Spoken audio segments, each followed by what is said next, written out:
હળવદ તાલુકાના માથક ગામે ખેડૂત મહિપાલસિંહ જાડેજાની વાડીમાં હિમાલય ફીડરનો જીવતો વીજ વાયર તૂટી પડતા ભીષણ આગ લાગી હતી. આ દુર્ઘટનામાં દાડમના અંદાજે 3,000 જેટલા ઊભા છોડ બળીને ખાખ થઈ ગયા છે. 50 લાખ રૂપિયા જેટલા અંદાજિત નુકસાનને કારણે ખેડૂતના મોઢે આવેલો કોળિયો છીનવાઈ ગયો છે.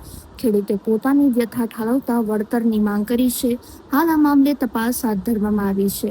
હું મહિપાલસિંહ વનરાજસિંહ જાડેજા માથક ખાતે આવેલી સીમમાં ઝરીનાબેન હનીફભાઈ વડગામાની જમીનમાં દાડમની ખેતી કરું છું. આ જમીનમાં પીજીવીસીએલની લાઈન પસાર થાય છે, જેનું ફીડર હિમાલયા ફીડર છે. આ વીજ લાઈનનો વાયર તૂટતા અમારા અંદાજિત 3,000થી વધારે પણ ઝાડ બળી અને નુકસાન પામેલ છે.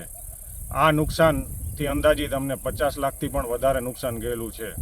તો આ પીજીવીસીએલ અમને ભરપાઈ કરી આપે અને આ નુકસાનનું અમને યોગ્ય તાત્કાલિક ધોરણે વળતર પૂરું પાડે એવી અમારી માંગ છે.